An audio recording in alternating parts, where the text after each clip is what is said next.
All right, hey, I'm Jeremiah Kraft. I killed my 13 point in Ingham County last year, 2019.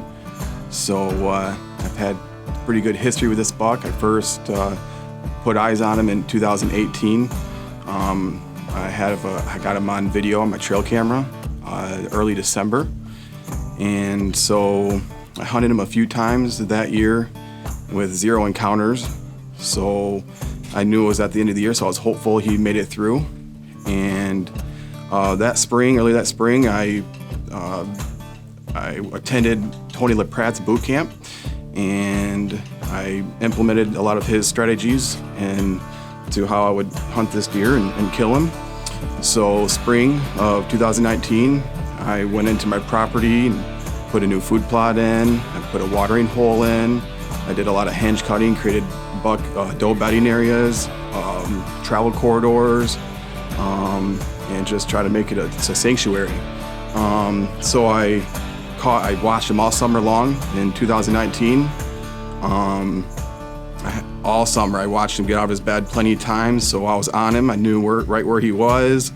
So I was very excited for the season to come. And October 4th was the first day I hunted him. It was the first cold front of the year. I had the perfect wind, and I had to hunt him on the ground to kill him. And so I sat up on the ground on the edge of a cornfield. He was coming out into the bean field. He was bedding in a drainage ditch. And right an hour before dark, I see him stand right up out of his bed, and he comes out into the corner of the bean field, and I range him at 48 yards. So he had no clue I was there. I stood up out of the corn, stepped out into an opening, pulled back my Hoyt carbon element, and let my arrow fly. And I watched my Lumenok fly right over his back. And I just dropped to the ground. I just almost cried. I thought I blew my chance. I was devastated. So I got up and I looked at him, and he ran back to the corner of the bean field, and he looked out into the bean field. And he had no idea I was there. He didn't know I shot at him, so I was hopeful. I was like, okay, he doesn't know what happened. So I just got out of there. I didn't worry about my arrow. I saw I missed him. I just got out, went up to the house, and I continued to hunt him. I went back the next day. I saw him again, but he came out across the field. And so he never came close for a good shot. I hunted him again. I hunted him probably 10 other times. I saw him multiple times, but it was just a cat and mouse now. One area I would move to where I saw him the night before. He came out in a different location so it was just very hard to hunt this deer after that point. But I knew he was out there, so they cut the corn, and I lost my cover. So I had to rely on my habitat improvements to get him to come on my property, because where I was hunting was across the road where I have neighbors' permission to hunt. And so since the corner was gone, I couldn't hunt there anymore. So like I wanted to with my bow. And then I didn't get any pictures of him on my trail camera until October 25th. I got the first picture of him in 2019 in my food plot. And so I was like, okay, here he comes. He's coming over. And I never had any encounters with him. They're all at night. My pictures were October 30th. I got another picture of him. Just never saw him, and on my property. So fast forward to opening day of gun season, I hunted him on my property and on my food plot, and which was chicory and clover, and no sight of him. That evening of opening day, I decided to hunt across the road with my 450 Bushmaster. No sight of him.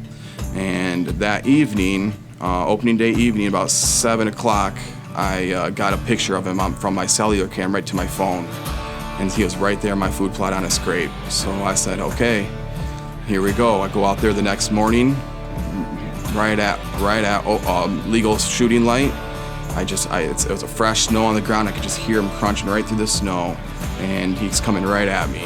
And 30 yards is where I shot at him, and he was facing right on, straight ahead and straight at me. So my only shot was straight into his brisket, straight into his chest, and his head was down when I shot him, and he dropped right in his tracks. It was just what a thrill, what a joy. I got down, called my family, my friends, and I just saw him just laying there, and it was just what a moment.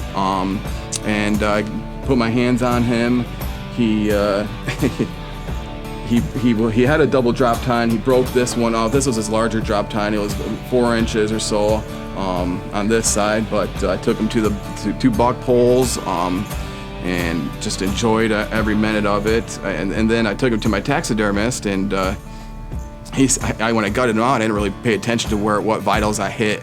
I just was anxious to get him gutted, but he said that after he skinned it all out, that he said there's a bullet hole straight in the middle of his forehead, so that's where I hit him. It was right in the top of the head. And when I took him to all the buck poles, nobody even noticed one single bit that he was shot right in the head. His eyes weren't out or bulging out, or no blood coming out of his head at all. So I thought that was pretty interesting.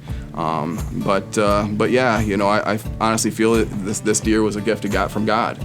I've hunted this property my whole life, and nothing has been close to a caliber of this deer. So I'm very thankful, and it was a joy and honor to hunt a deer of this caliber. I have lots of pressure in my area. There's hunters, 15 hunters, 10 hunters a square mile where I'm hunting.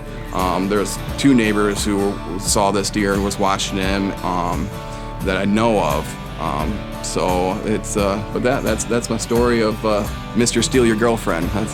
That's the boy right there. He ruled the roost in the area. So yeah, there you have it, 13-pointer. I'll probably never shoot a bigger buck than that, but that's okay. I'm all right with that. A lot of people don't have the opportunity in Michigan to shoot a caliber deer like this, so I'm thankful, and I'll shoot a mature deer, and that's all really what I'm after is mature bucks. So, yep, that's how it all went down.